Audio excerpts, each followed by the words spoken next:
the first of our special talks, Meet the Lindens. And I'm delighted to be opening this session by talking to Ebbe Linden himself, the CEO of Linden Lab. Welcome, Ebbe. Hey, great to be here again, Saffia. Good to talk to you as always. And look forward to a little chat here. It's good to talk to you too. So what's going on?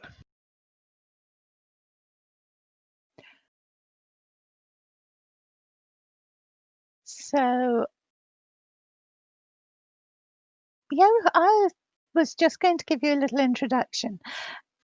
You came to Linden Lab with more than 25 years of experience and creating software. Hang on a sec.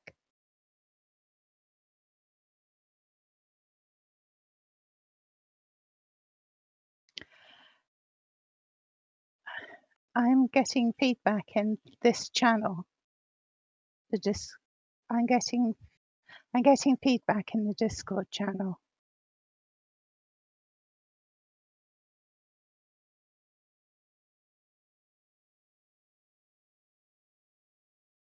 Saffia, I don't see any feedback coming through Discord. I don't hear it. Is it maybe coming from your Second Life voice? Pardon us, folks, while we try to work through a little bit of technical difficulties here. We'll get it figured out.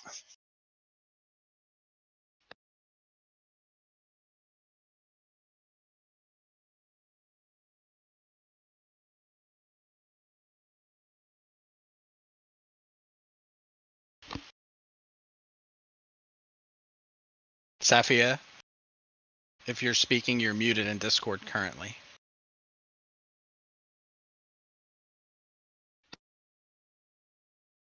Okay, putting it back on in Discord. There you are. Sounds good to me. Good. That sounds great. No, Ebbe? I'm still getting feedback. Okay, I don't think it's coming through Discord. Maybe you should turn off Second Life voice and try that.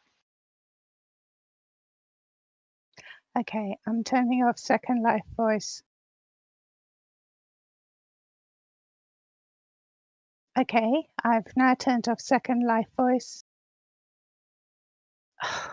Yeah, of course. Hang on a sec. That was my... Oh, coming through YouTube, maybe? Yeah. Well, okay. There. Maybe now we're okay, and you can turn Second Life voice back on, and we'll be ready to go. Okay. Sorry about that, everyone. Too many audio sources. That's right, yes. Okay, Second Life voice back on. Okay, sorry about that, everyone. I had too many voice sources going. So let's start. How about we take it from the top again and start over? Let's take it from the top again. Right, so hello, Ebbe. Hello, Saffia. I'm so glad to be talking to you. Yeah. Now, you came to Linden Lab and you had more than 25 years of experience leading teams and creating software that's used by hundreds of millions of users. So even if we didn't use Second Life, we'd probably be using something you'd had a fairly major hand in, like Word, Excel, PowerPoint, Office. Yahoo, something, yeah. I've probably messed with software that, billions of people use, yes. Can I ask you one question about that before we get on to Second Life? Sure. Were you responsible for Clippy? No. I was not directly responsible for Clippy. I do have to take some responsibility because I was responsible for Mac Office 98, and we chose to port Clippy over from the Windows team that had done it before us, and we could have skipped that. So I didn't create it, but I I enabled it to continue. So you can ding me for that. Okay. Well, you actually were in Second Life well before you became CEO, I think. Yeah. Sort of indirectly, because my son, who today is actually working on Sansar, had an incredible early start in his career in Second Life, and I loved what he was able to do there. So I kept an eye on what he was doing because he was rather young at the time. Mm. And so I got to know Second Life, and also I'm very good friends with the current chairman. He and I go way back together, Jed Smith. And he was an investor in Second Life from an early go. So I spent time talking to him about it. I spent time talking to Philip numerous times before I finally took the full-time role here. So yeah, I've had a lot of exposure to people involved, founders, investors, and residents, and so it's been sort of something I've been aware of from pretty much the beginning of Second Life's journey. Well, what aspects do you most enjoy? Of Second Life, to me, I'm a product person at heart, with sort of a bit of a right brain, left brain sort of upbringing. I love technology. Studied, you know, computer science, and I love art. I'm a fine arts major, and sort of this combination of art and science and technology, and then just this incredible diversity of subject matter and use cases that's going on in Second Life, and not just what people do, but also what the platform does. There's the content creation aspect, there are the social aspects, there's the economy, and so there's never a day that you're bored. It's always challenging, it's always interesting, and you run into so many interesting people from all kinds of walks of life that find value in Second Life for so many different reasons. So it's always fresh, always stimulating, and so as a product person, it's kind of like being in a candy store of just so many great things to play with. So always having fun. What do you find the most challenging? Well, to some degree, what I just spoke to, it's so diverse in set of technologies. Um, Putting all of these technologies in one box that enable peoples to create, to socialize, and with the economy to earn income and make money.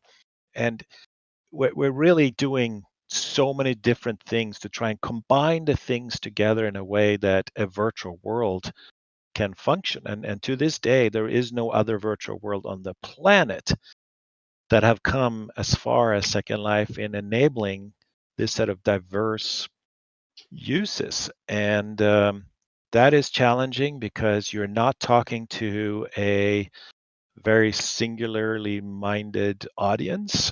You're speaking to a lot of different audiences. You have creators, you have people that want to make money, you have people that want to play, you have people that want to work, you have people who want to go to school, and they all have slightly nuanced, unique needs. And so we're trying to do a lot of different things instead of just doing one thing, and that's challenging. And we're also doing a lot of things that no one else has done before. So you have to pave sort of roads that no one's sort of really been down before, and that's fun, and that makes it interesting. You're not just repeating something with some tweak to it. You're actually doing something really different and new. And so, for example, the whole evolution of Tilia, and how do you enable an economy like these with these transactions and allowing people to make money, and the world that we live in isn't necessarily optimized or designed for enabling some of those use cases, and that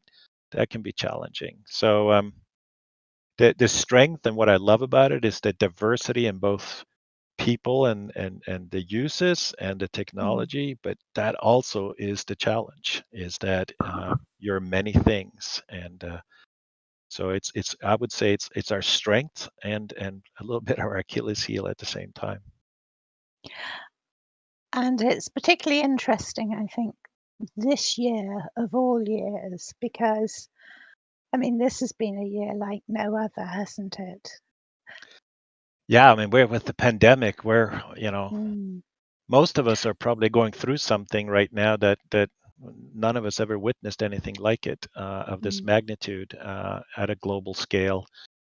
So it's quite a strange time. Yeah, scary, but it's also amazing that we're sitting on a platform, a product like Second Life that helps bring people together in this time of stress and social isolation. We enable a way for people to come together and socialize and have connections with other human beings, and also be able to continue to make money. And so I'm glad we can do something good for the world at this point in time.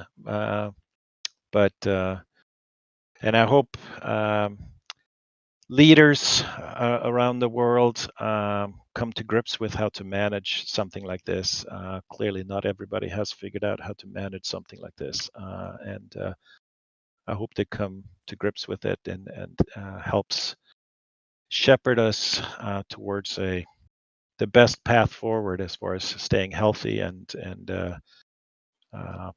do things that are still economically viable, but also socially viable. Yes. I certainly know, I think with Fantasy Fair, we witnessed something phenomenal. We thought that it might actually, take a hit from the pandemic, that people would be too worried to kind of get as involved as they have in previous years, but it just sort of exploded this year. It was huge. Yeah, I mean, so from a business perspective, we've done quite well. We've seen significant increased demand, and so it's quite unfortunate that we ran out of regions to sell, because we're in this transition period between our old colo to doing this uplift project to move everything to AWS and the cloud. And so yeah, we could have sold a lot more regions if we hadn't suddenly gotten. We hadn't planned for the COVID virus to happen just now, right in the middle of our migration. So, but you do the best you can with that situation. And so yeah, we've seen a lot of demand, and it's not just sort of regular consumers coming in to look for social things to do socially. We've seen a lot of demand from a lot of businesses that want to have meetings and conferences, and a lot of educators and schools that want to figure out how to do better education in a situation where you can't physically sit in the same space at the same time. And so we're doing what we can to get people up and running on our platform in the midst of this massive technological shift we're doing on the back end to move to the cloud. How has it been for the lab itself, the employees and your ongoing operations? Well, we've always been a very remote friendly office, or company, I should say. So we've always had a very large percentage of our team working remotely, or they work from what we call the Moon Lab. So even though we have office in San Francisco and Seattle and Boston and and Atlanta, we have always had a lot of people work for the Moon Lab. So we've always had the tools and the infrastructure and the way we communicate and collaborate always had the assumption that there are remote people that are part of the equation. So technically and operationally, it was quite simple for us to go 100% remote. I've been working from my home now for, whenever this started a couple of months ago. And so probably the biggest impact on us was less about that, because that was something that was already something we knew how to do. It was more just for individuals who have kids that can't go to school or can't get daycare, and have to take care of other family members. So there's those kind of personal stressors in life. So we have plenty of you know meetings in Second Life where you hear people's kids and dogs and all that stuff going on in the background. So you just have to increase the tolerance and understanding of what people are going through. And I think as a company we're exceptional at that. So it's I think we've done absolutely brilliantly at handling the situation as a company. So I'm very pleased with how the teams have continued to just forge ahead, given the crazy stuff going around us. There's been quite a bit of interest from the media as well in Second Life, hasn't there? The sort of looking again at how it can be used. Oh, absolutely. So Brett and I have been quite busy talking to all kinds of people. And some of it is just sort of the general COVID pandemic story of, and a lot of it is been about a lot of stories written about what tools and platforms are out there that you can use to continue to function or function better, given the circumstances we're in. And we're obviously extremely relevant in that regard. So yeah, it's and even more so that the fact that there's been more of it, which is nice, is just that the tone I think is just much better. Some Yes. 6+ years ago when I came on board, there was a lot of negativity around Second Life. It's old and it's got this adult stuff in it, yada yada, blah blah blah. And these days it's a much more sort of, I think, intelligent and sort of thoughtful sort of way we're being discussed and mentioned. And if anything, we've I think a lot of people realize that we've done a lot for people to have better online lives than they otherwise could have had or have. So I think we're getting kudos for things we've done. We're early, and I keep telling people that when we get referred to as old, I say no, we're not old. We're mature.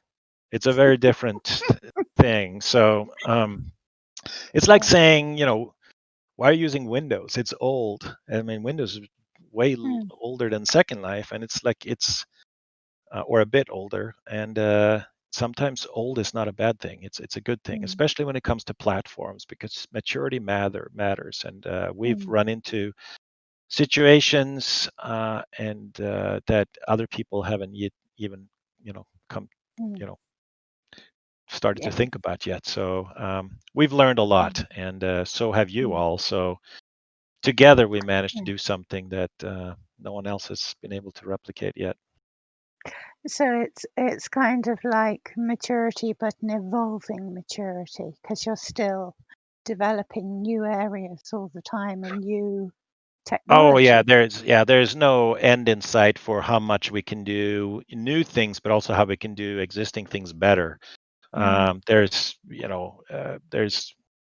the list is infinity long for things that we could do and should do to make Second Life not just have more stuff, but I think even more importantly, just make the stuff we have better, easier. And so I don't know that we need to add a lot of stuff, but I think we should spend a lot of energy making what we have better and easier to use. And faster, better, easier is more important than more toys and gadgets. So we got plenty of stuff to play with. We just need to make it, easier.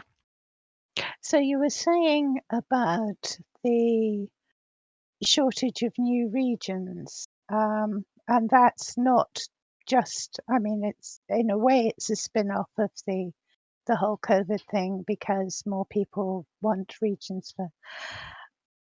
How long is it going to be, do you think, before you'll be able to offer new regions again? Well, hopefully not too much longer. But it could be a couple, 2, 3, 4 months, somewhere in there. It's until it's very hard to put a date on something like this. So what happened was that we're basically shifting all of our backend infrastructure, region servers, everything from our proprietary mix of technologies in our co-location facility in Phoenix to AWS, and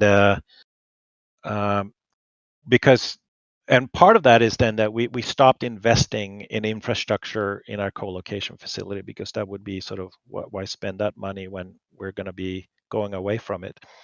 And then Right. as COVID hit and we had all this extra demand and people started to buy all these regions, we ran out because we hadn't set up enough to have that growth to happen suddenly. And these days, you can't actually even go and buy the infrastructure we have, the servers we have, and that we know Second Life runs on. You can't go buy those machines or parts for some of those for those configurations. So we're a few generations behind on hardware, and that makes sense. Why do the capital expense of upgrading all that when we're going to go to the cloud anyway?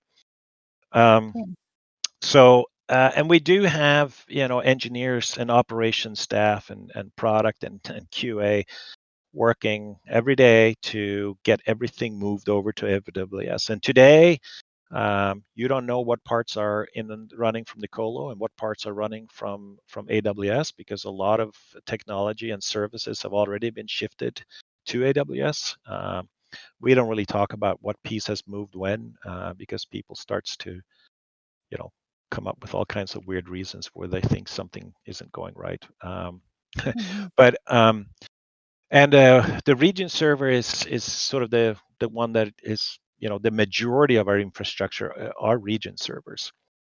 And we have successfully gotten a region server to run using new technology in AWS, but there's still quite a bit of more work to do to make sure that the security and a number of other pieces are in place before we can start offering them for sale. So given that it's starting to function and we're actually having tests on region servers in AWS, I would still say at least a few more months before I can safely start to sell them again. So that's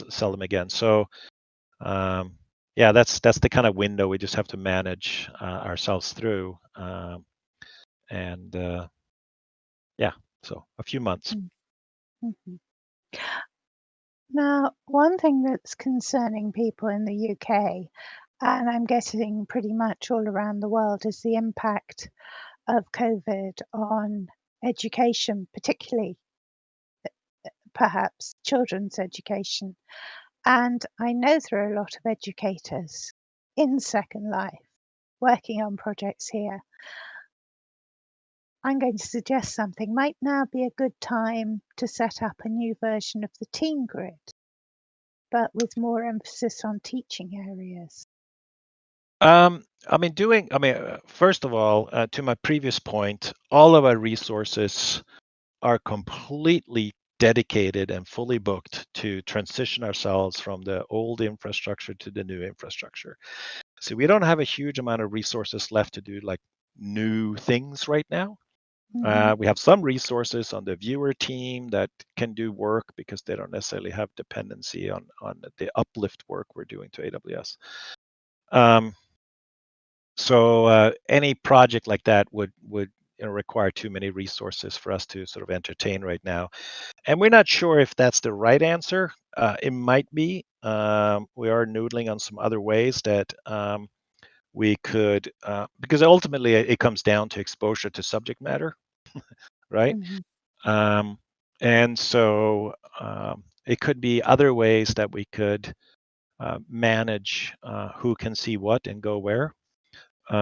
So we'll see, and some of it'll, so we're trying to figure out what we can do in the short term to get the ball rolling versus what will be sort of a more meaningful investment for the longer term, which we can't even start to entertain to begin till after the new year.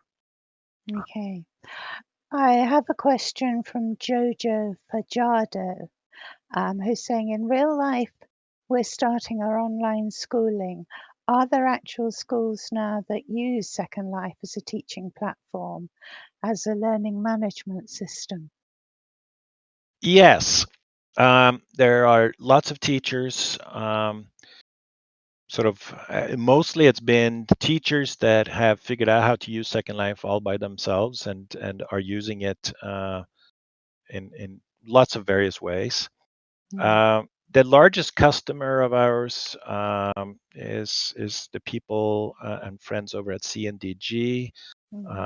They have thousands of students enrolled in Second Life throughout the the Florida university system, where they do a lot of experiential learning in Second Life across a number of subject matters. So, and those are really deep, highly customized, interactive learning modules that really take advantage of the platform.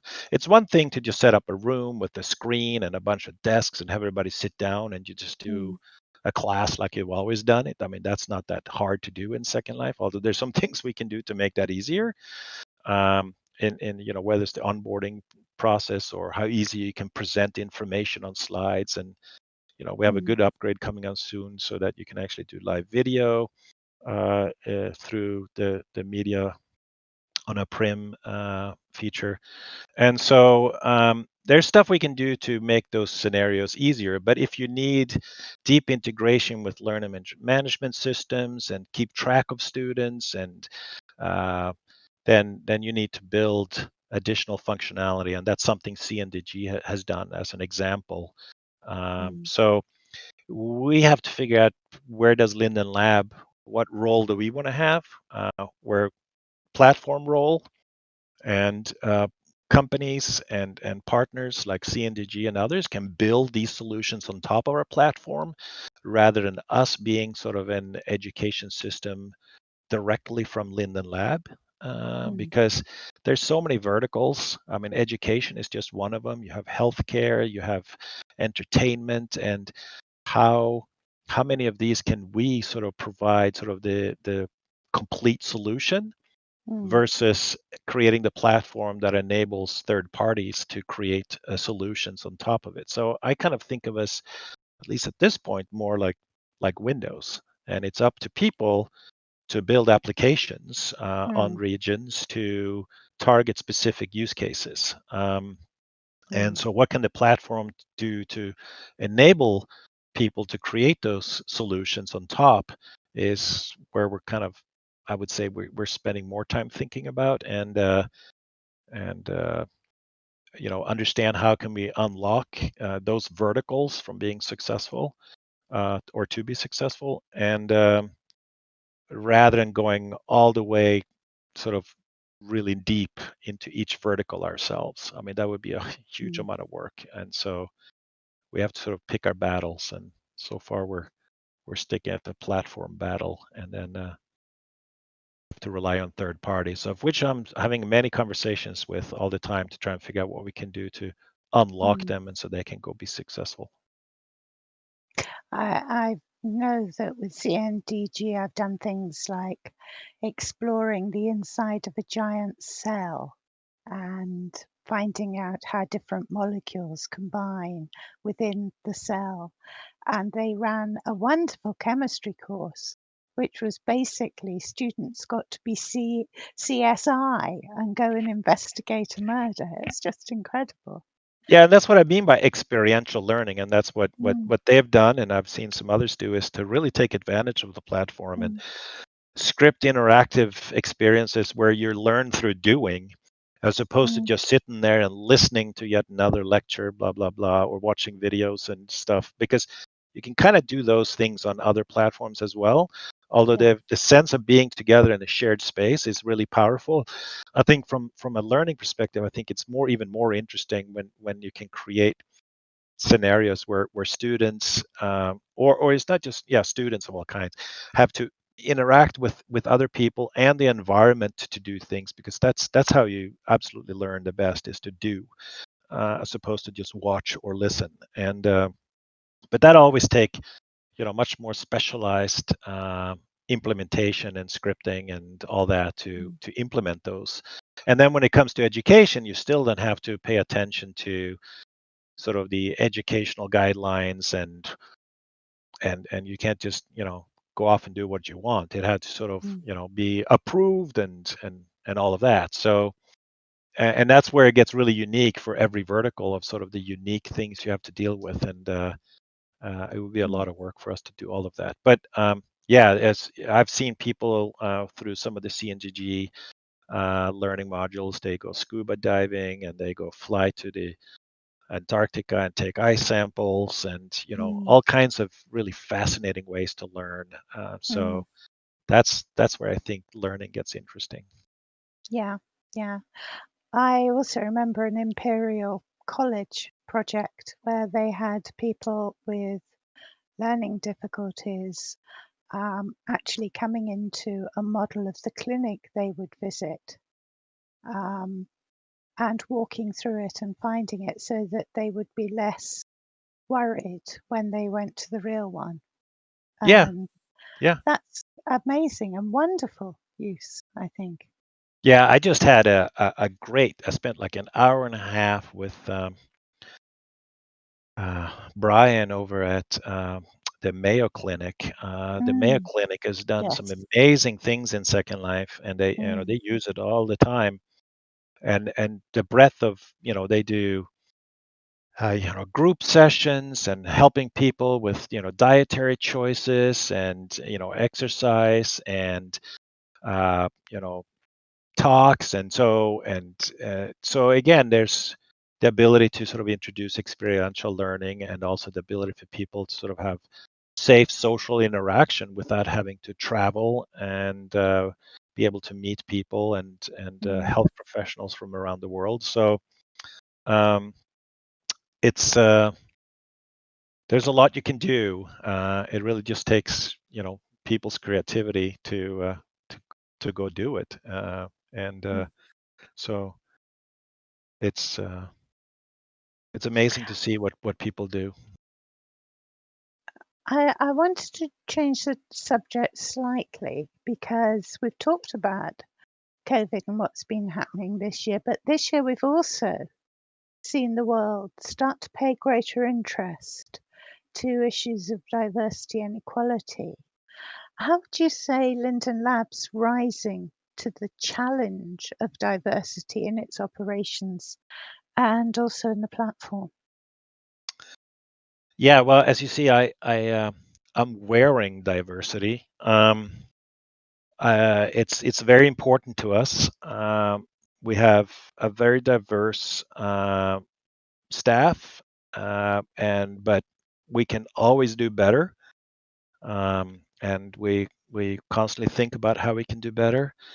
I'm extremely proud of the team because of the how thoughtful the people, the Linden Lab employees are, and I've never heard a Linden Lab employee say something that I wouldn't be comfortable having shared in public when it Mm, comes to diversity.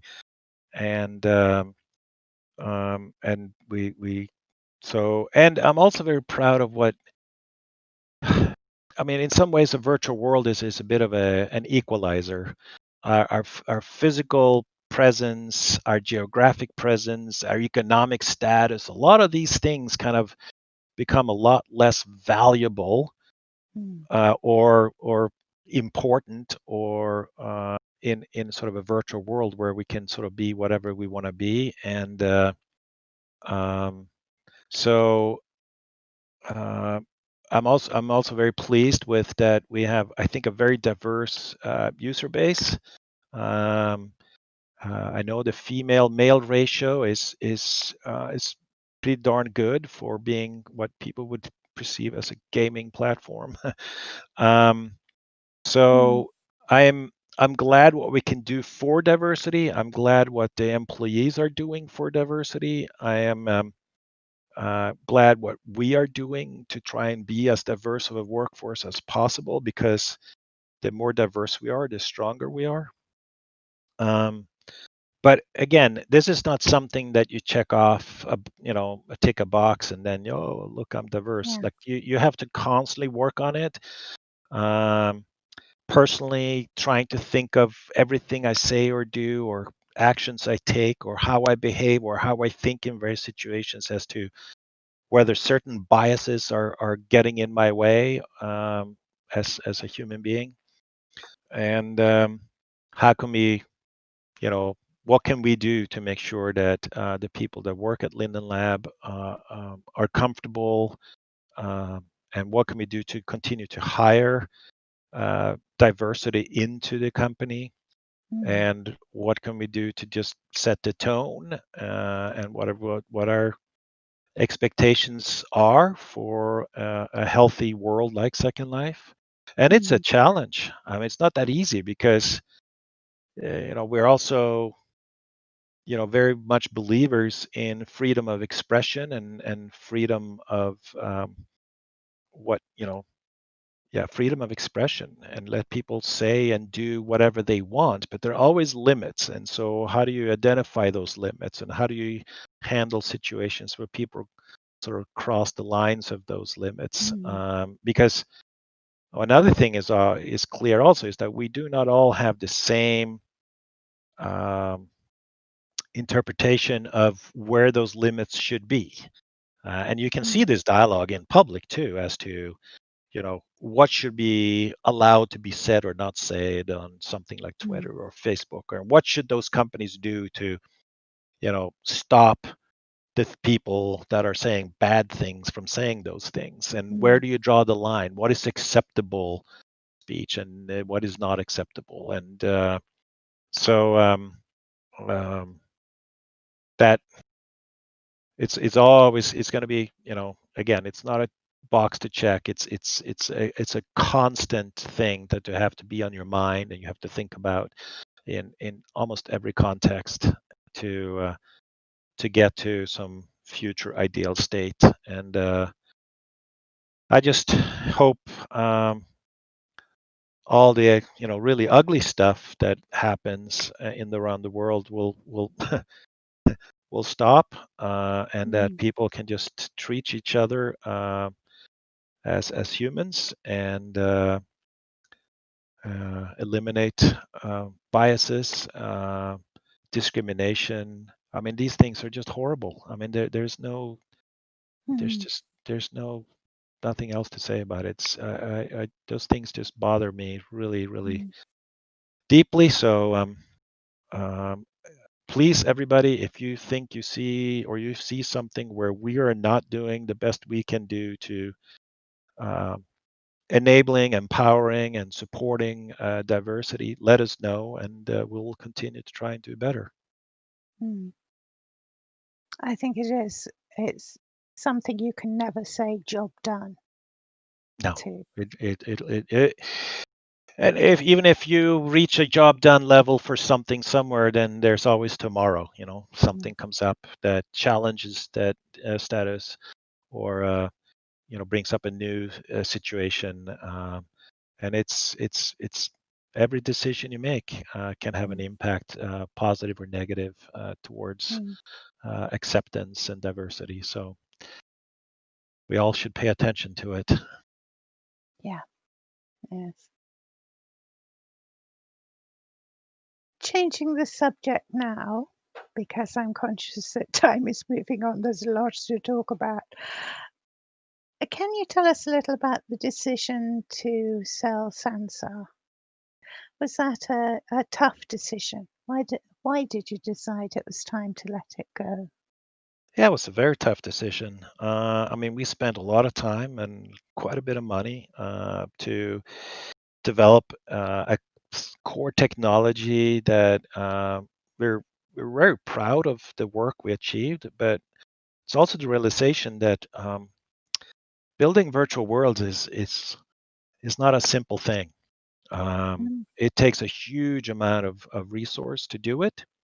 Our realization along the path was that it'll take more than we thought, and it also will take more than we felt we had available to us, and we didn't want to hurt the Second Life business.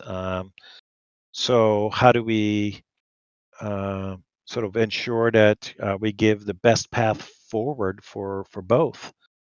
And so we made a decision that it made more sense for them to part ways, and that I think that will increase the chance of success for both. And mm, that was what I was hoping for. And so I'm very happy to see that the Sansar team found a home. They still have a lot of work to do. They still need to spend a lot of money to get to where they want to go, but um, they the team that we let go there pretty much came back together again. So all these former Lindens working on Sansar over there, I'm rooting for them, and they're friends, they're partners. There's a customer of ours. They use Tilia just like Second Life, and so we're in close contact with them, and I hope they succeed. mm, But my day job is simpler now because I'm focused entirely on the future success of Second Life and Tilia, and so it was a tough decision, but it was the right decision. mm, And now I, I I feel now that it was in the best interest of for both products and both teams, and so far that's been true, and I just hope that remains true as we move forward. mm. Do you feel that the work that was done on Second Life, that was done on Sansa, has had a positive impact on Second Life? Do you feel that Second Life could continue to benefit from the Sansa legacy? Oh, absolutely. I mean, a lot of the work we're doing now to go to AWS for Second Life, we learned a lot because Sansa was built on AWS from the beginning. Mm, So we have a bunch of staff here. When it's a matter of moving Second Life to AWS, it's not a a first time experience. It's sort of for some of us, it's sort of a little bit of been there, done that. mm, So that was helpful, both from knowledge within on the team and experience, but also some of the technologies. Um, and I think we learned a lot about virtual reality, and I mean VR, the VR hardware and mm, HMDs, and what it means to be using virtual reality hardware. We learned a lot about that, and we learned a lot about some areas around avatar customization, even though it doesn't yet have the you know some of the flexibilities that Second Life has. It I think it really pushed some things in the right direction as far as ease of use, to quickly be able to come in and customize your avatar and go shopping and have things just kind of work. Sansar still has a bunch of work to do in that area if that's what they chose to mm, focus on. But I think we learned a lot of things from that experience. So yeah, I mean, certainly people that are here now working on Second Life that worked on Sansar, they've learned through experience of trying something new and different, um, and that includes me. So yeah, I think we learned some things we're that are benefiting us today, but also can benefit our thinking as we go forward. And you know, anytime you decide to design a new product or new feature, you always want to look at what's been done before and who's doing it well, and how can you learn from that, and not sort of reinvent bad wheels when you can do things that have already been solved in good ways. So uh, uh, and we also got to learn how hard this is to do. You know, Yes. it's a non-trivial thing to create a virtual world as complex and as diverse and as amazing as Second Life is. It's not a small undertaking. So anyone who wants to get involved in that game with less than a few $100 million maybe shouldn't even consider playing. So it's a significant undertaking. So maybe we, if anything, we came to appreciate Second Life even more because of just how amazing it is. Yes. So let's turn a bit to economics, because of something that the lab launched last year, the unveiling of Tilia. So can you clarify a bit about what Tilia actually is and why we as a community should care about it? Yeah. So, I mean, what happens in Second Life is that people are transacting. They're buying and selling stuff from each other, right? Not from Linden Lab, but from each other. And uh, and you and people also then can cash out or redeem and get fiat money in their bank account so they can go buy themselves food and pay rent in the real world, and or in the physical world, I should say. And that then gets you into regulatory territory of how can people basically transact in a regulated way. If we didn't do Tilia, then we would have had to sort of change the functionality in Second Life as to what people can do as far as economic activity within Second Life. And we didn't want to do that. We wanted people to be able to have sort of the economic flexibility and freedom that Second Life enables. And so we went down a journey, started 6 years ago, to go get money transmitter licenses and basically make the economic activity that occurs in Second Life a regulated, to meet regulatory compliance. And that takes a lot of time. Getting money transmitter licenses, especially since our business model is a bit unique, shall we say, take some time to explain to regulators, and then all the work to make sure you have all the regulatory processes and tools in place to manage things like money laundering and KYC, or know your customer, of how you're tracking customers and who's doing what, because regulation sort of makes sure that you don't have money falling in the wrong hands, or being moved from one place to another without sort of oversight. And so we had to build a bunch of tools. We had to do a lot of legal work to get these licenses, and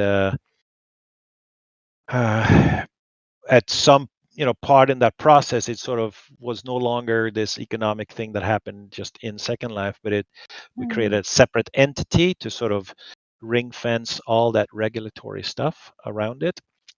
And we also thought that if we're going to go through all this work of doing this for ourselves, it makes a lot of sense to then offer that hard work we've done for third parties. So today you have Second Life and Sansa using Tilia, and we announced recently a company called Upland that are going to use Tilia as well to allow for people to buy and sell virtual real estate within their game. and we have a number of other interested third parties as well that we're having active conversations with to take advantage of Tilia to enable them to basically insert an economy and a way for not just the company to make money, but also enable their customers to make money on their platforms or games or products. And so we're super excited about the future business potential of Tilia because it's a unique solution that no one else has developed yet. So we're kind of first in sort of being able to offer this. And so the Tilia team is hard at work to streamline some of the APIs or the interfaces that these third parties will, use to interact with Tilia and enable economies to take place within their games and platforms. So we did it to protect the Second Life business. So it was kind of a defensive move in the beginning, and now that we've sort of gotten this far, it's not just defense; it's also offense. And so that's it's been a fun trip. So so when you see Tilia, you now have to sort of agree to Tilia's terms of service and all that. It's you can trust that this is made by the Linden Lab people, and that it's something that you've sort of been using all along. It's just that the shape of it has changed a little bit as we go along, but it's still us. Yeah. And I guess that's been a huge help, actually, that you have a pretty good track record in managing the Linden economy and handling the large sums of money, the equivalent of quite respectable countries' GDP. Yeah, the Second Life GDP is in the hundreds of millions of dollars, USD dollars. And the fact that users, what I'm the most excited about is that users last year cashed out about $65 million, and it'll be more this year. And so knowing that we enable people to make either extra income or entirely depend on Second Life as their source of income is really satisfying, and I'm really happy that we are able to provide that. And as you all, probably most of you know, there's not a lot of games that there are really none that enable the sort of the economic freedom that we do in Second Life and the ability to make real money like we do. And that's all the hard work the team has done, and what Tilia is offering today. Brilliant. Now, let's talk a little more about the economy and issues that really interest, I think, residents in Second Life. Things like the pricing strategy. Last year, there was some price changes in land and other fees. Are there any changes in pricing and the balance of pricing that we can expect in the coming year? Well, coming year, I hope so. This year, I don't expect so. Like I said earlier, we're so slammed with just what we call Project Uplift to move to AWS, so we don't have much resource beyond that to do any major changes. Yeah, I mean, I've been saying for many years now, I think it is years now, that I felt and I still feel that land is too expensive. And so the price of land, which basically is hosting fees, you can think of it as, is a substantial source of income for us. And so we basically still make most of our money on that side of the business. So as we reduce land cost, that means less revenue for us, and we have to make money as well. So well, then how do you make up for that? So two ways: you can find other ways of making money, and you can make up for it in volume, right? Right. So when I first came here, a full retail price of a full region was $295. Today it's $229. So what's that? Almost $70 that we've taken off. And when you think about that as a percentage, and you think about that being the majority income for us, that adds up to a big number. And so how we've made up for that is that we've increased fees elsewhere, right? The what I would monetization of the economy, where people buying and selling and redeeming Linden dollars, fees in those areas have been increased. Also a slight increase on the percentage we take on marketplace sales. And some adjustment we also made to subscription pricing, because that hadn't changed in so long that we were certainly not keeping pace with inflation on that, because I think that hadn't changed in well over a decade or something. So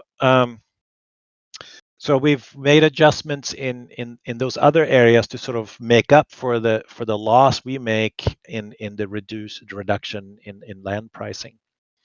To continue to lower land prices, we again either have to make it up in volume or find ways to make money elsewhere to be able to still make a profit and pay our staff and all the and hosting develop fees and Second Life technology Trust. fees and all that stuff, right? So and so we have some ideas, but I wouldn't expect anything to happen for a few quarters as we plug ourselves through this whole major project we're working on right now. So but in the future, yes, I would love for us to, ideally, my ideal solution would be to be able to lower the prices quite a bit and make it up in volume.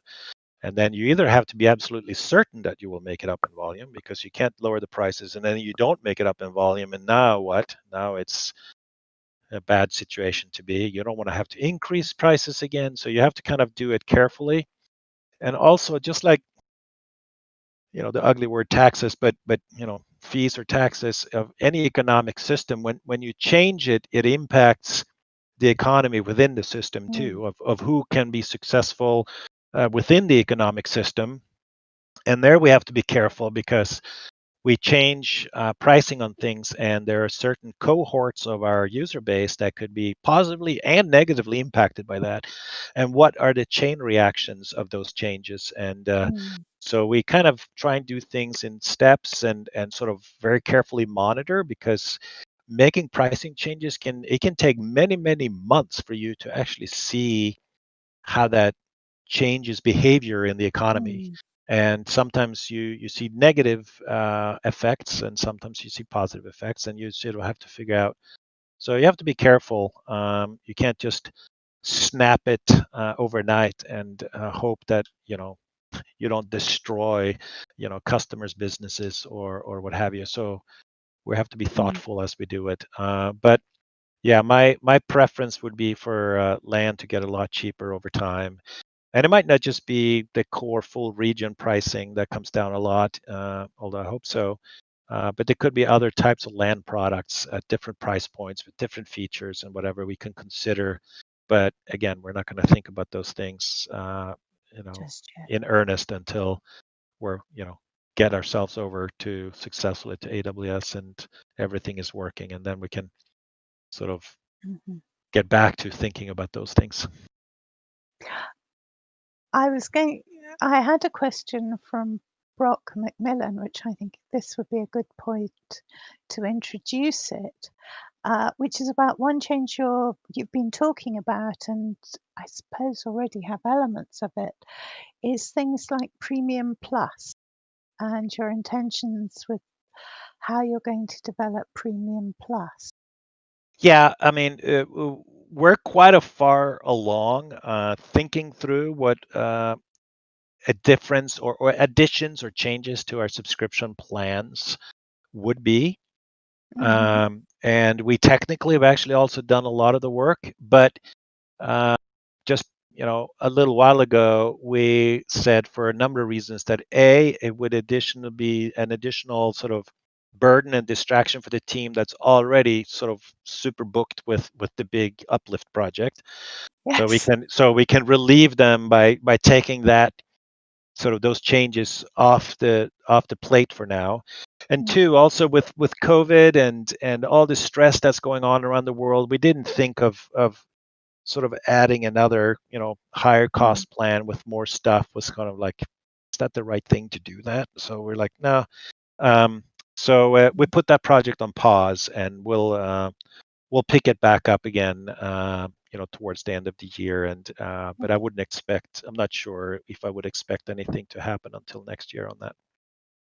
I'll ask you about it next year. Yeah. Okay. In the past, you've shared roadmaps for the future with residents here at the Second Life birthday celebrations. What do you feel are some of the key accomplishments in the last year? And I think probably your vision for Second Life is a smooth changer through uplift. I wondered if you had any other ideas in the roadmap for 2020, 2021. Oh, of course. Yeah. Well, we've managed to do a lot. It's when you look back over a period of time, you go, holy smokes! I mean, that's quite a bit.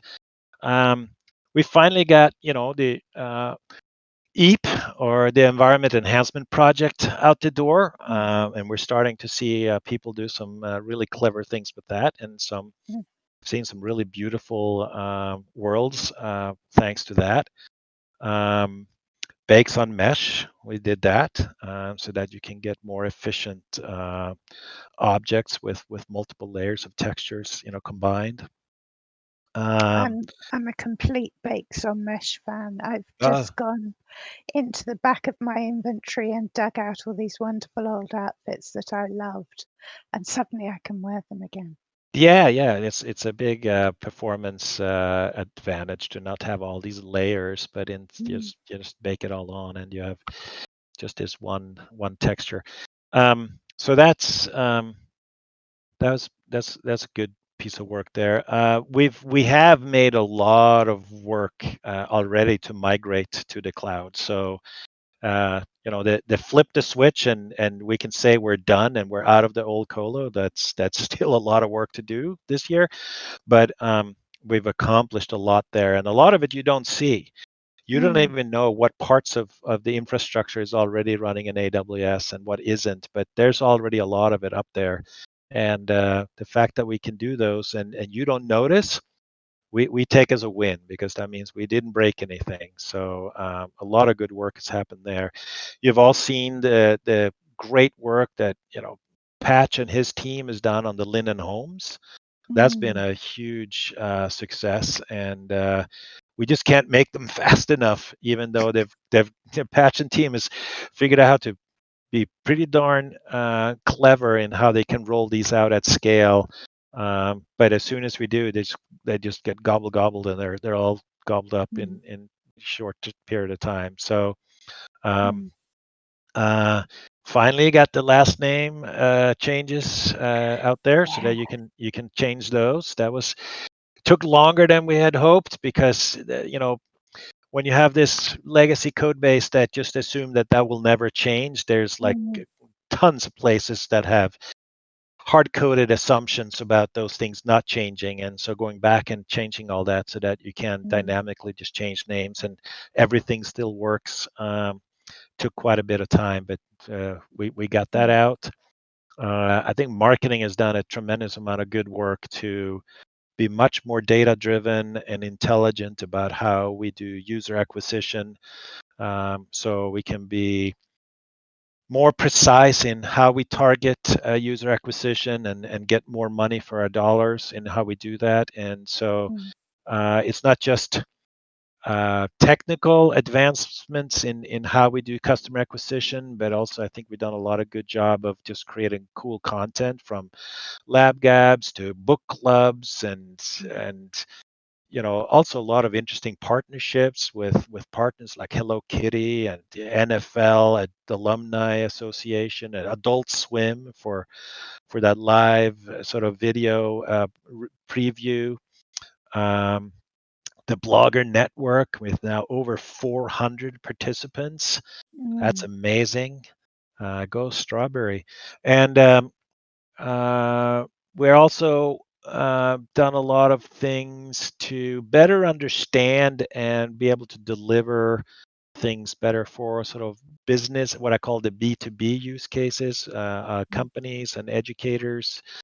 Some turnkey templates for them to quickly get, meeting places and conference centers up and running, and also being just how we think about it. So I wouldn't say we have a lot of work to do still to figure out how to be the right B2B partner, but I think we've learned have a lot of intelligent conversation about it, and are talking to a lot of interesting third parties to use our platform in an interesting way. So I'm excited about the sort of the progress there. I'm excited about the designing world shows we'll be able to make about them. Yeah, I mean, and the fact that we have, I mean, the events calendar is chock full of events. I mean, I can't keep up with all the events, and the fact that residents can pull these events off by themselves.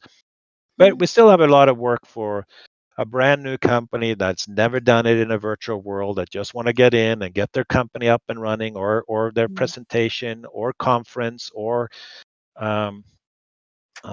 show or whatever it is, to just, how do I just use the platform and do it? There's a lot of work we can do to just streamline that whole process so that we can get companies to come in and just sort of be up and running successfully within hours, not weeks. And so but we're learning a lot in that area. For the future, so great work that the team has been working on so hard to get all these things done in addition to this massive project, Uplift project. So what about the future? Well, we're working on mobile. We're working on what we call the companion app.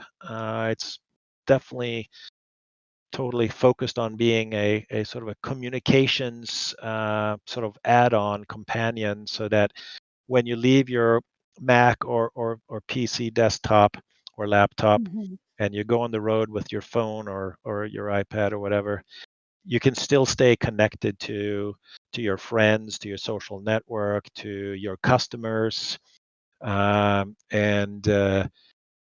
not lose. And because right now you walk away from your machine and you leave Second Life, and so how can you bring sort of at least a lot of the social aspects of Second Life with you? So that we're working hard on, and we're still trying to figure out when we can actually enable sort of the 3D viewer aspect of it into mobile, but that's much further out.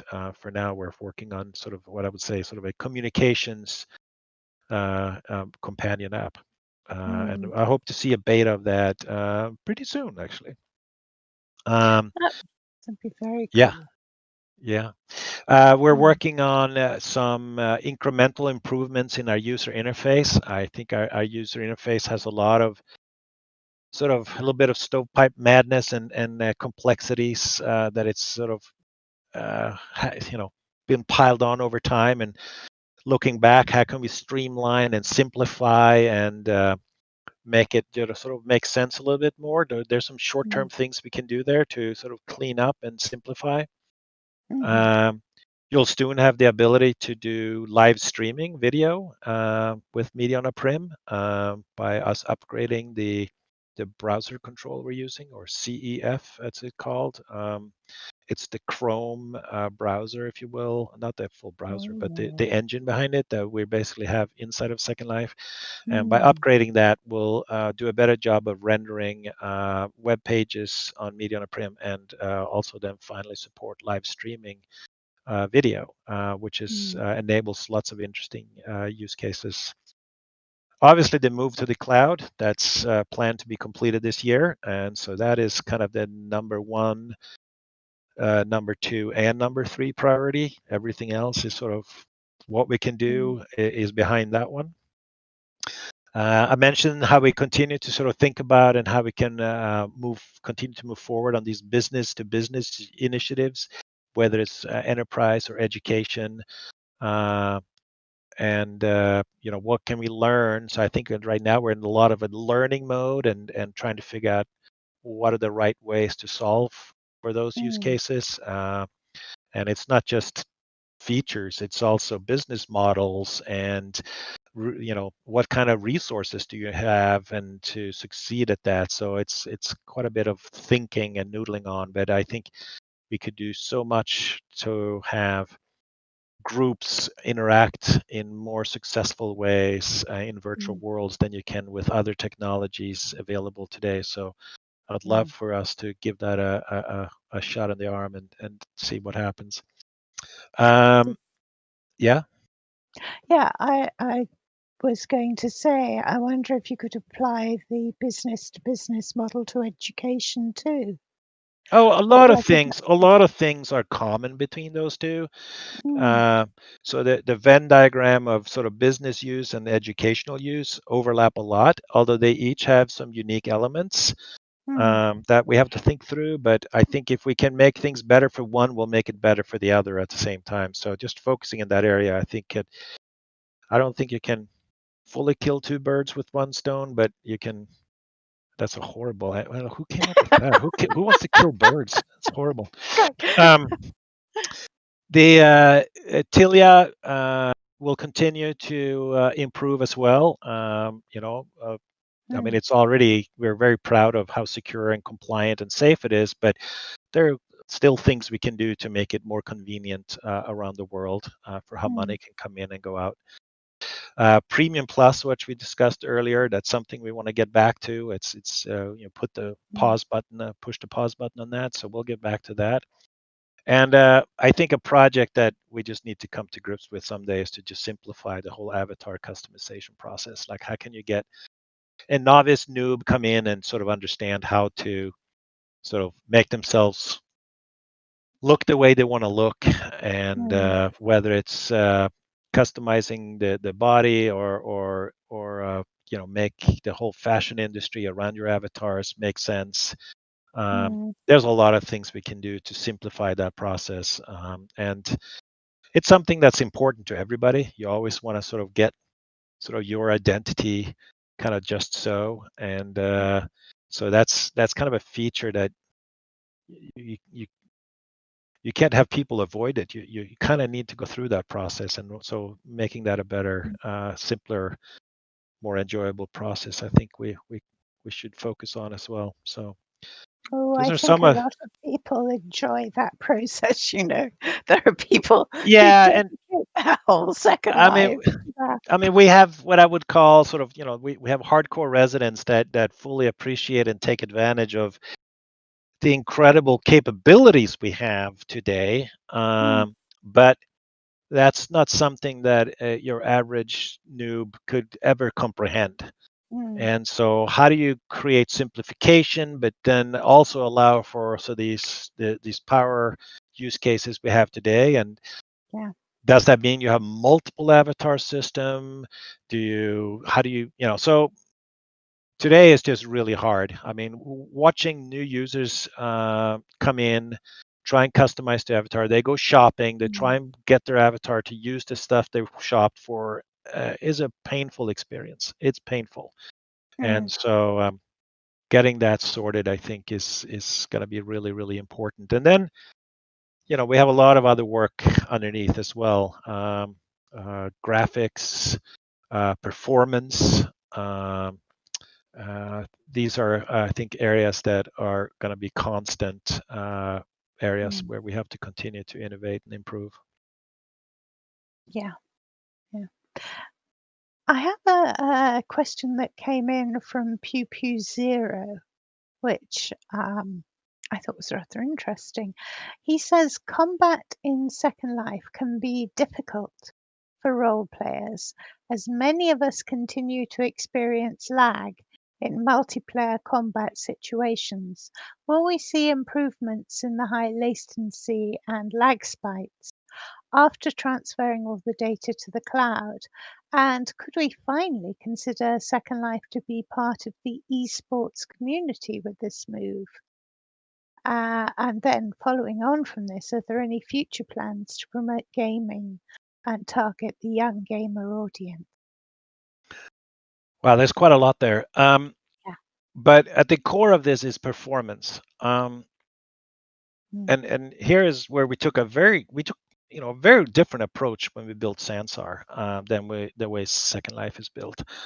And there are pros and cons. And as usual, you can't have your cake and eat it too, right? So you have to figure out where to put your emphasis.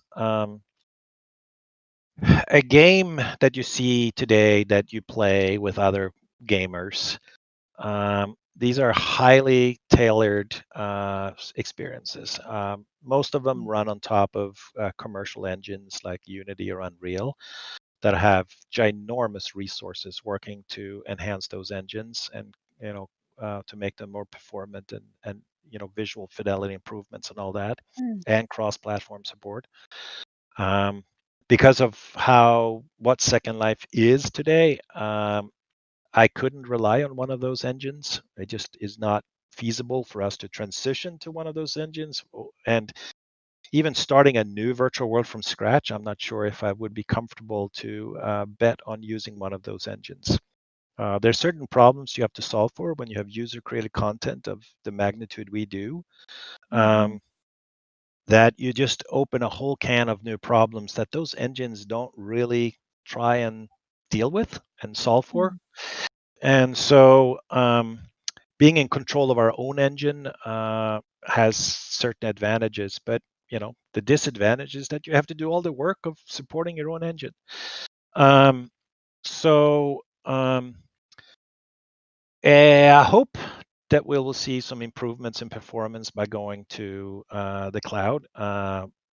Directly right off the bat, we will be running on region servers that are several generations newer in CPU and GPU functionality.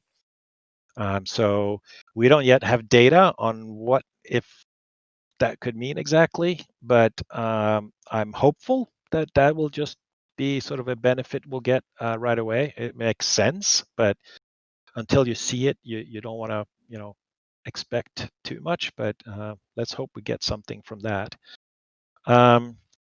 Then there's just continue to focus on performance. I mean, Second Life today is of better quality and better performance than it's ever been. Our crash rate is lower than it's ever been, and this is because a lot of bug fixing and tweaking that we've been doing for years now. So we continue to ship these viewers, and we continue to look at these crash numbers closely all the time to see, and we've never seen a crash rate as low as we see right now. So I mean, that's really good progress. Another thing that's challenging is that we have a lot of users, a lot of creators that create content that have very little understanding of how to create performant content. Yes. And when you look at, take any sort of MMO or any sort of game that is very popular, Halo, you pick it. The collaboration between the engineering team and the art team to produce that game is incredibly tight, where they polish every vertice, every texture reuse to the max, polygon destruction to the max. And the engine and the art team sort of work hand in hand to understand each other to get the absolute best performance possible. They also make sure that the game logic sort of takes you only to places where you will see stuff you should see, and you can't go behind the scenes and see the stuff you shouldn't see, so they can again further optimize the content. And then obviously a lot of effort on content optimization, texture formats, and all kinds of technologies to get more performance in the engine. But we just don't have that luxury of our content creators working like professional content creators at gaming studios. And so we have to deal with some really strange content and some very inefficient content. And so when you go and buy, 500 things from the marketplace and you throw them all in one region, like your texture reuse and the number of polygons you have in that world is just beyond something any gaming studio would ever tolerate or allow. But it's not up to us to say we're not going to allow it, right? So areas where I think we can improve over time is how can we provide more data and information to the creators so that they better understand how they can optimize their content on our platform to be better. And we've done some work in the past with jelly dolls and jelly babies, whatever, so that you being not a non-performant avatars, has a price because now people won't see your beautiful dress because you're just too heavy. And that puts some sort of pressure on content creators to try and stay under certain limits and what have you. And so what more can we do to create pressure to give and a lot of that has to do with just showing people data like, okay, this is your region. By the way, the average frame rate on your region is in the bottom, you know, 1/4 of all regions. Maybe you should take a look at what it is you're doing, and here's some tips and tricks for what you can do to make it more performant. So there are those kinds of things I think we can do to just and help to collaborate with the creators in Second Life to produce better content. And then there's stuff we can continue to do, and we continue to see things we can do with better texture compression or better, what do we render, what do we not render, LOD systems, caching systems. I mean, there are all kinds of technologies we obviously can continue to work on, but it's not like we can suddenly just ship a new viewer and magically you never have lag again because you're still at the mercy of the quality of the content. So and there's not that many games either where you try to have 70 people or whatever all run around and do things at the same time. So having non-performant content with non-performant avatars with a high concurrency number is just kind of a a recipe for lag, right? And so and so we're just going to have to continue to innovate and work with creators to collaborate with both information and technology to get ourselves all to a better place where lag is not as much of a problem. And then also what are the ideal settings we should have for you given your machine as far as how much you should render and so yeah, there lots of things still to work on, and but in general I would say performance, and then you have people that would they prefer to the world and everything to be rather beautiful at a lower frame rate, and then other people would rather have it look less beautiful but be much more performant. So and today we kind of support both of these, where users have to go in and customize all kinds of settings to kind of get the ideal for them. Well, that's another thing that a noob would never sort of spend the time and energy to get into that stuff unless you really become a dedicated resident. So how can we make sure that by default things are set up right for you to get what you want there? So just at the end of the day, there's no magic bullets here. It's just a lot of hard work. A couple of suggestions have come through from Toy Soldier Thor, who suggested that you could have like a content efficiency marker on the marketplace. And someone else has said, Nick Eldritch said, you need to make content carry appropriate LI so people have a better idea of how resource heavy content truly is. Yeah, an LI, which is a measurement that's and a new user would never comprehend what that means. Is not easy to compute, right? And what is a good and what is bad? Well, that depends on context. What are you trying to do? I mean, if you're trying to set up in your world where it's just you and your buddy doing photo shoots, then maybe it doesn't matter. Where so what is good, what is bad, what is light, what is heavy? I mean, it's technically difficult, and also could be difficult to even market correctly in the marketplace to help people understand what that really means. Yes. Because sometimes it's not really just about that one object, but it's the collection of objects. If you have 50 things, using reusing textures is something you should really start thinking about, right? But you didn't even create these objects, so how do I do that, right? So yeah, there's again no simple solutions, just a lot of hard work. Can I just run through a couple more questions? We're coming to the end. We've got 5 minutes left, and I have had a pile of questions, some of which I've incorporated. Yeah, I mean, good. We've gone longer. Yeah, I can stick around a little bit longer too if other people can. So it's all up to you guys and the rest of the team here that's managing this whole affair. So it's not just up to me, but just me personally. If we could go a little further, I can stick around a little bit longer.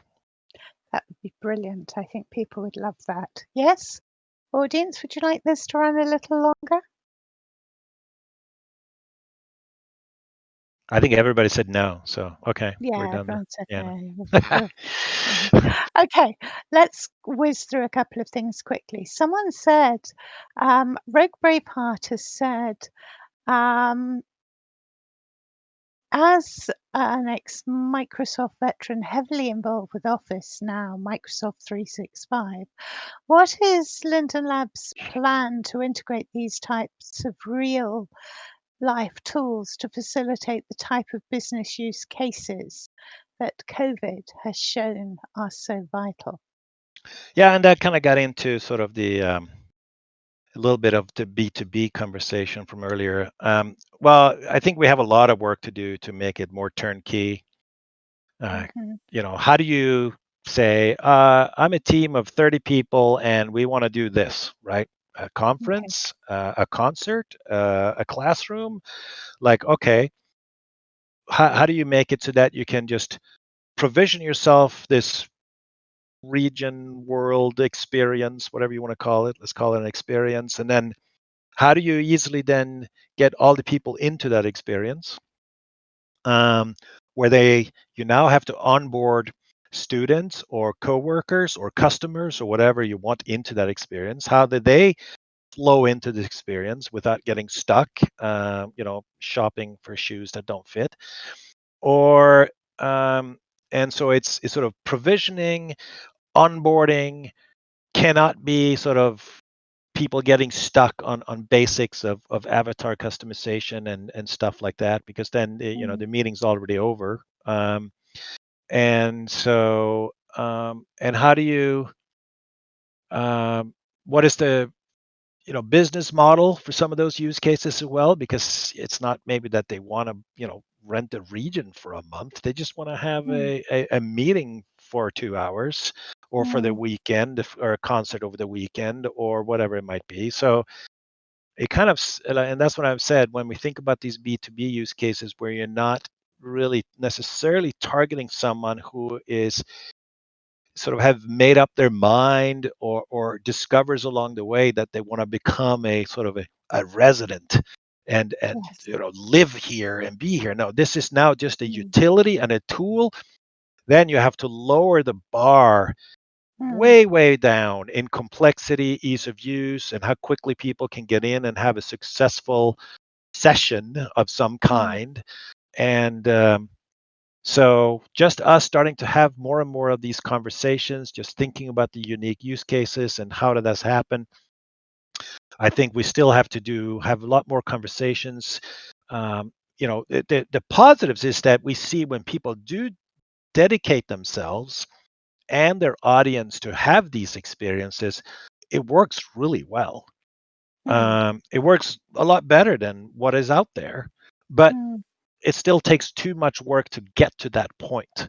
And so it's all about ease of use and to flip from kind of a something that you have to really invest your time into understanding to it to just become just a utility that just kind of seamlessly just works.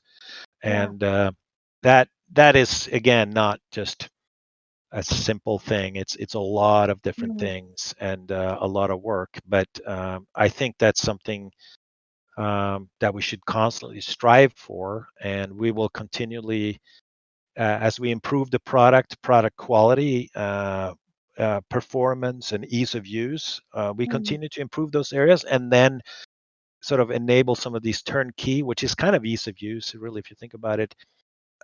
Then it'll become much more appealing to sort of the casual utility user as opposed to the dedicated resident sort of type of product. And but solving for that, I think we're also going to solve a lot of things for people to just, for the residents as well. So, but we've got a lot of work in front of us to get there. And so meanwhile, we try and focus more on people that are willing to invest time and energy in making the platform work for them rather than just coming in. And so we try to set expectations with customers. And so we have these conversations with customer. What are you trying to do?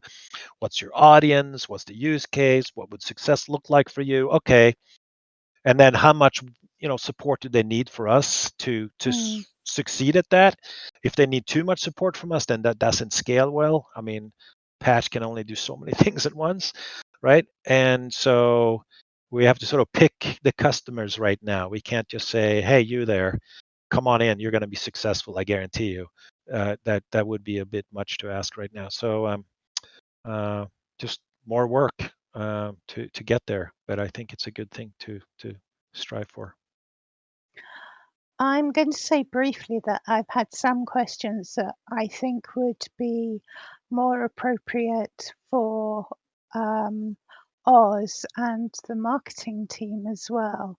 Silas, I think Oz would be able to. Yeah, you're gonna throughout this week, you're gonna be able to talk to much more knowledgeable people than me about a lot of things. So save the good stuff for them. Yeah. Female, again, I think your questions, because we're running out of time. I was going to go quickly. A question from Tansy. Would there be a possibility of renegotiating the return of an updated version of the Linden Endowment for the Arts? Well, I think that'd be a great conversation to have with the marketing team, Brett and those guys. I don't know. I want to support the arts. Being an art major myself, it's near and dear, and I think a lot of the amazing and unique sides of Second Life is due to art of all shapes and forms. Music to visual arts to all kinds in between. So if we can support it, I'd love to do that. It's always been more of a question of how do you do it in the right way. And sometimes it's less about us and it's more about sort of sometimes they get politics and you have different people that can't agree amongst each other and who's driving the bus and and we get tossed around a little bit, but making sure that there is a way for expression that otherwise could not be expressed due to cost to sort of find a way for that to happen is absolutely something that I'd like to see us support. So, but how? It's more the question of how. It's not if we want to. It's just what's the right way to do it to, at a meaningful scale. Although we couldn't suddenly support anyone who says I'm a poor artist with 3 regions. That wouldn't fly. So we have to figure out what is the right execution on something like that. But yeah, bring that up with Brett and the marketing gang. Yeah. Okay. I've got there's one quick question. Yes, Lynn Darkwatch wanted to ask about how problems with copybotters are going. How are things going in the fight against copybotters?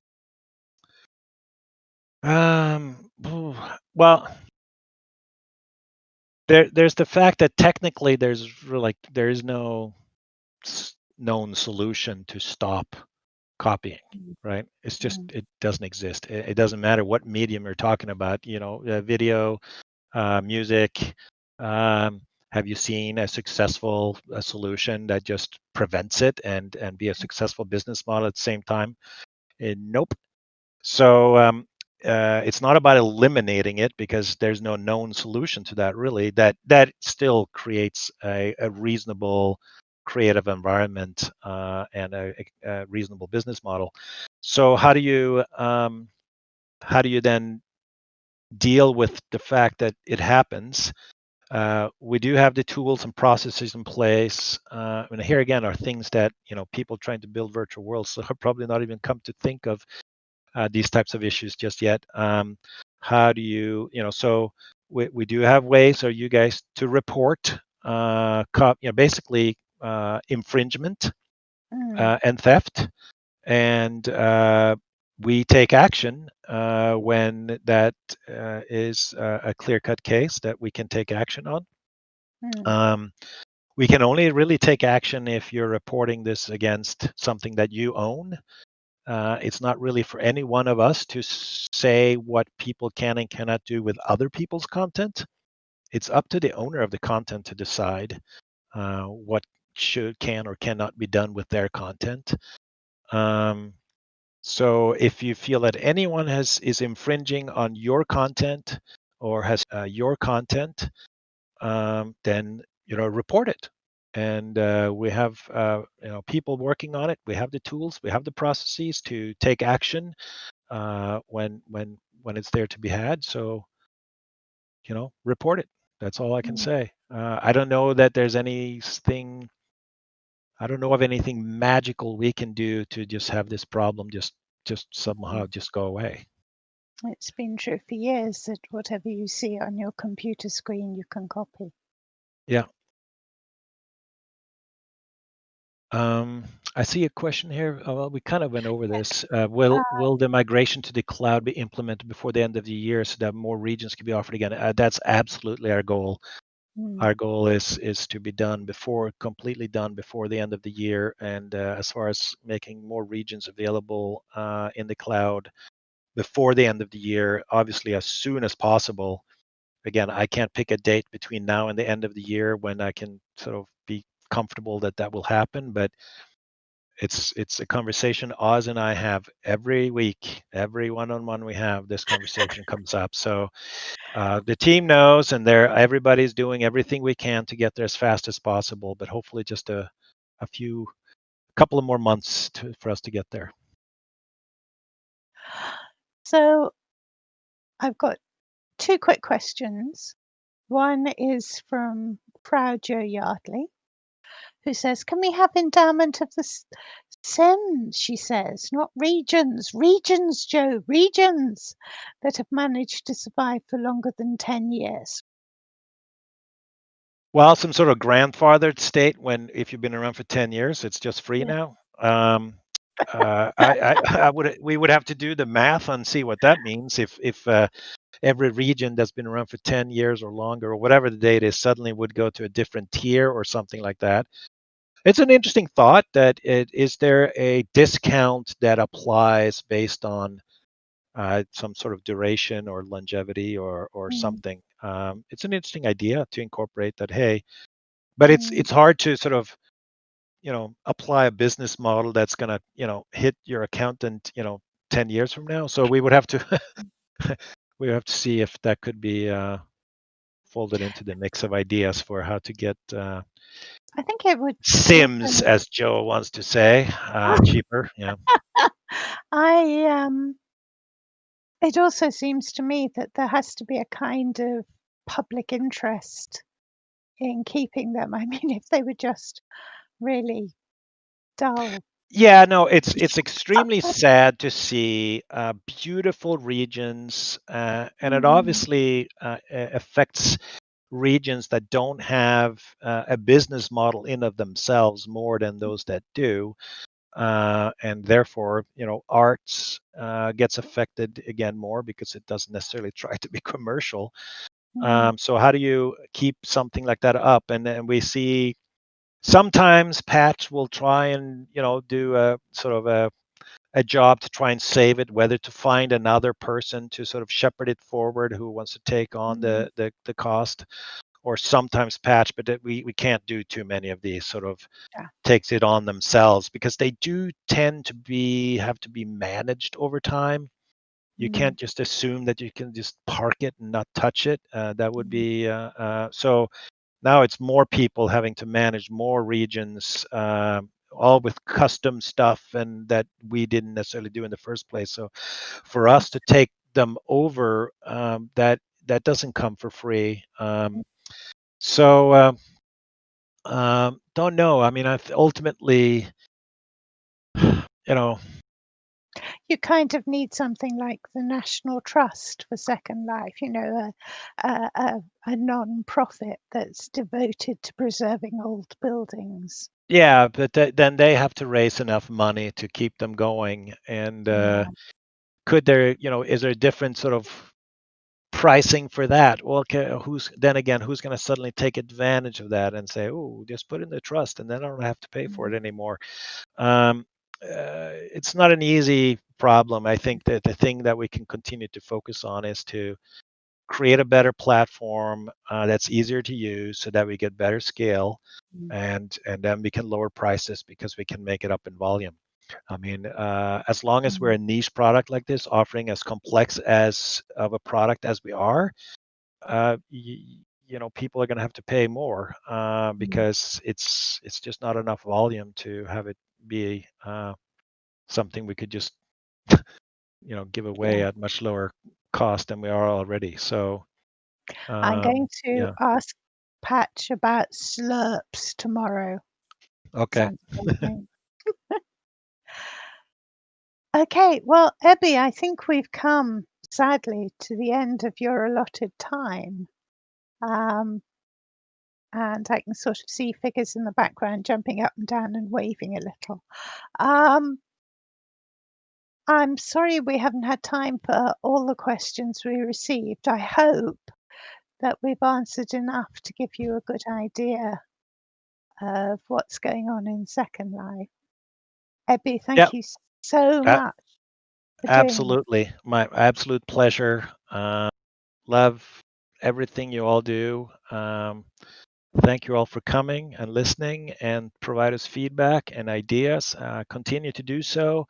Continue to enjoy the celebration we have. 17 years is an amazing achievement, and we should all be proud. And we have a lot of interesting stuff going on, and we plan to be around for a long, long, long time into the future. And we're investing heavily for that future. And so, yeah, stick with us. Things are going to continue to get better, and look forward to chat with you all again soon. Thank you so much. And I'm just going to say, I will be doing these talks all week. Tomorrow is Patch Linden. Wednesday is Oz Linden. Thursday is the marketing team.